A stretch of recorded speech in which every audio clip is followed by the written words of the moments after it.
नमस्कार। प्रांजल ज्ञान गंगा में आप सभी का स्वागत है। हम संक्षिप्त महाभारत का पाठ कर रहे हैं, जिसमें कि कल हमने वैवस्वतः मनु का चरित्र पढ़ा था और आज हम श्री कृष्ण की महिमा और सहस्त्र युग के अंत में होने वाले प्रलय का वर्णन की कथा को पढ़ेंगे। तो चलिए श्री कृष्ण की महिमा और किस तरह युग अंत में प्रलय हुआ उसकी कथा को पढ़ते हैं, जो कि इस प्रकार है। तो चलिए कथा शुरू करते हैं। हम वैशंपायन जी कहते हैं, मस्त उपाख्यान सुनने के पश्चात युधिष्ठिर ने पुनः मुनिवर मार्कंडे जी से कहा, महामुनि, आपने हजार हजार युगों के अंतर से होने वाले अनेकों महाप्रलय देखे हैं। इस संसार में आपके सामने और आपके समान बड़ी आयु वाला दूसरा कोई दिखाई नहीं देता। आप भगवान श्री नारायण के पार्षदों में विख्यात हैं। परलोक में आपकी महिमा का सर्वत्र ज्ञान होता है। आपने ब्रह्मा की उपलब्धि के स्थानभूत हृदय कमल की कणिका का योग की कला से उद्घाटन कर वैराग्य और अभ्यास से प्राप्त हुई दिव्य दृष्टि द्वारा विश्व रचित भगवान का अनेकों बार साक्षात्कार किया है। इसलिए सबको मारने वाली मृत्यु और सबके शरीर को क्षीण तथा दुर्बल बनाने वाली वृद्धावस्था आपका स्पर्श नहीं करती। महाप्रलय के समय जब सूर्य, अग्नि, वायु, चंद्रमा, अंतरिक्ष, पृथ्वी आदि में से कोई भी शेष नहीं रहता, सारे लोग जलमग्न हो जाते हैं, स्थावर जंगम, देवता, असुर, सर्प आदि जातियां नष्ट हो जाती हैं, उस समय पद्म पत्र पर सोने वाले सर्वभूतेश्वर ब्रह्मा जी के पास रहकर केवल आप ही उपासना करते हैं। विप्रवर, यह सारा पूर्वकालीन इतिहास आपका ही प्रत्यक्ष देखा हुआ है, अनेकों बार अनुभव किया है। संपूर्ण लोकों में कोई ऐसी वस्तु नहीं जो आपको ज्ञात ना हो। अतः मैं आपसे सारी सृष्टि के कारण से संबंध रखने वाली कथा सुनना चाहता हूँ। मार्कंडे जी बोले, राजन, मैं स्वयंभू भगवान ब्रह्मा को नमस्कार करके तुम्हें यह कथा सुनाता हूँ। ये जो हम लोगों के पास बैठे हुए पीताम्बरधारी जनार्दन श्री कृष्ण हैं, ये ही इस संसार की सृष्टि और संहार करने वाले हैं। ये ही भगवान समस्त भूतों के अंतर्यामी और उनके रचयिता हैं। ये परम पवित्र, अचैतन्य एवं आश्रय में तत्व हैं। ये सबके कर्ता हैं, इनका कोई कर्ता नहीं है। पुरुषार्थ की प्राप्ति में भी यही कारण है। ये अंतर्यामी रूप से सबको जानते हैं, इन्हें वेद भी नहीं जानते।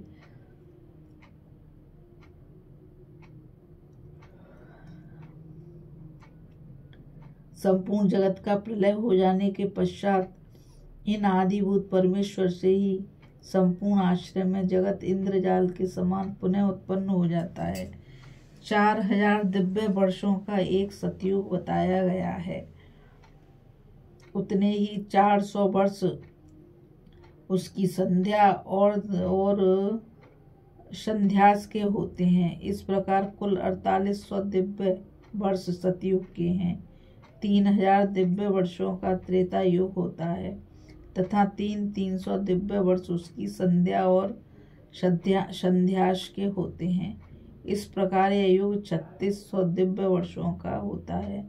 द्वापर का मान 2000 दिव्य वर्ष है तथा उतने ही 200 वर्ष दिव्य उसकी संध्या और संध्यास के होते हैं। अतः सब मिलकर 2400 वर्ष द्वापुर के हैं। कलयुग का मान है 1000 दिव्य वर्ष। उसकी संध्या और संध्यास के मान भी 100 दिव्य वर्ष हैं। इस प्रकार कलयुग 1200 दिव्य वर्षों का होता है। कलयुग के क्षीण हो जाने पर सतयुग का आरंभ होता है। इस प्रकार 12,000 दिव्य वर्षों की यह चतुर्युगी होती है। 1000 चतुर्युग बीतने पर ब्रह्मा का एक दिन होता है। यह सारा जगत ब्रह्मा के दिन भर रहता है। दिन समाप्त होते ही नष्ट हो जाता है। इसी को इस विश्व का प्रलय कहते हैं। सहस्त्रयुग की समाप्ति में जब थोड़ा सा ही समय शेष रह जाता है, उस समय कलयुग के अंतिम भाग में प्राय सभी मनुष्य मिथ्यावादी हो जाते हैं। ब्राह्मण अपने कर्म से हट जाते हैं, शूद्र अपने कर्म से हट जाते हैं, अतः क्षत्रियों के कर्मों से जीविका चलाते हैं।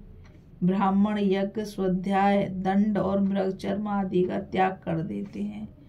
भक्षाभक्ष का विचार छोड़ सभी कुछ भक्षण करते हैं तथा जप से दूर भागते हैं और सब लोग अपने अपने कर्म से विमुख हो जाते हैं। इस प्रकार जब लोगों के विचार और व्यवहार विपरीत हो जाते हैं तो प्रलय का पूर्व रूप आरंभ हो जाता है। पृथ्वी पर मलेच्छों का राज्य हो जाता है। महान पापी और असत्यवादी आंध्र, शक, पुलिंद, यवन तथा आविर जातियों के लोग राजा होते हैं।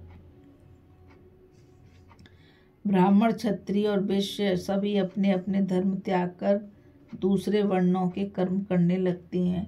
सबकी आयु, बल, वीर्य और पराक्रम घट जाते हैं। मनुष्य नाटे कद के होने लगते हैं।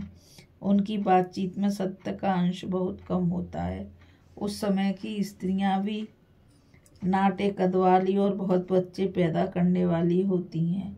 उनमें शील और सदाचार नहीं रहता। गांव गांव में अन्न बिकने लगता है। ब्राह्मण वेद बेचते हैं। स्त्रियां अपने धर्म से विमुख हो जाती हैं। गोएं बहुत कम दूध देती हैं। वृक्षों में फल फूल बहुत कम लगते हैं। उन पर अच्छे पक्षियों के बदले अधिकतर कोए ही बसेरा लेते हैं। ब्राह्मण लोग बस पात की राजाओं से भी दक्षिणा लेते हैं। झूठे धर्म का ढोंग रचते हैं। भिक्षा मांगने के बहाने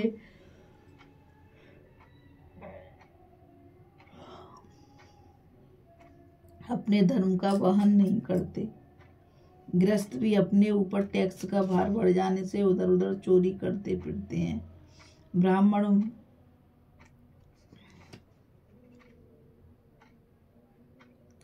मुनियों का वेश बनाकर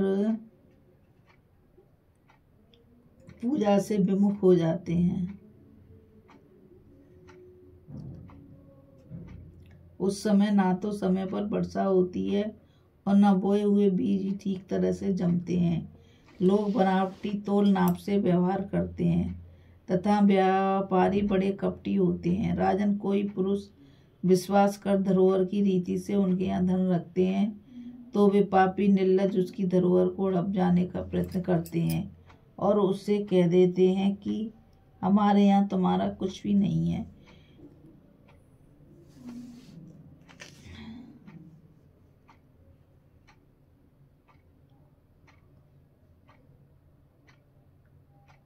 इस प्रकार जब सहस्त्रयुग पूरे होने को आते हैं तो बहुत वर्षों तक वृष्टि बंद हो जाती है।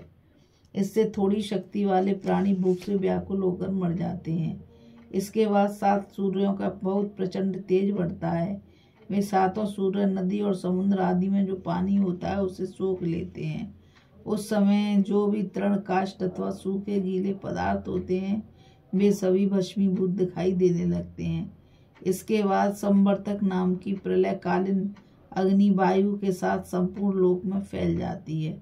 पृथ्वी का भेदन कर वह अग्नि रसातल में पहुंच जाती है। इससे देवता, दानव और अक्षरों को महान भय पैदा हो जाता है। वह नागलोक को जलाकर इस पृथ्वी के नीचे जो कुछ भी है उस सब को क्षण भर में नष्ट कर देती है।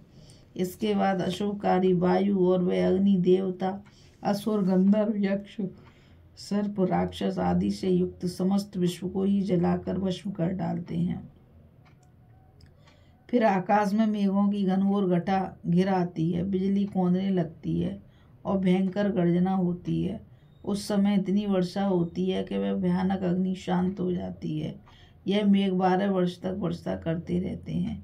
इससे समुद्र मर्यादा छोड़ देते हैं, पर्वत फट जाते हैं और पृथ्वी जल में डूब जाती है। तत्पश्चात पवन के वेग से आपस में ही टकरा कर ये मेघ भी नष्ट हो जाते हैं। इसके बाद ब्रह्मा जी उस प्रचंड पवन को पीकर उस एकार्णव के जल में शयन करते हैं। उस समय देवता, असुर, यक्ष, राक्षस तथा अन्य चराचर जीवों का तो नाश हो जाता है। केवल मैं ही उस एकार्ण में उठती हुई लहरों के थपेड़े खाता हुआ इधर उधर भटकता फिरता हूँ।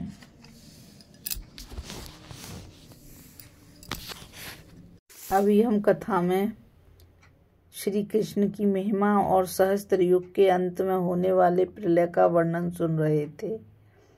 अब हम मार्कंडे द्वारा बाल मुकुंद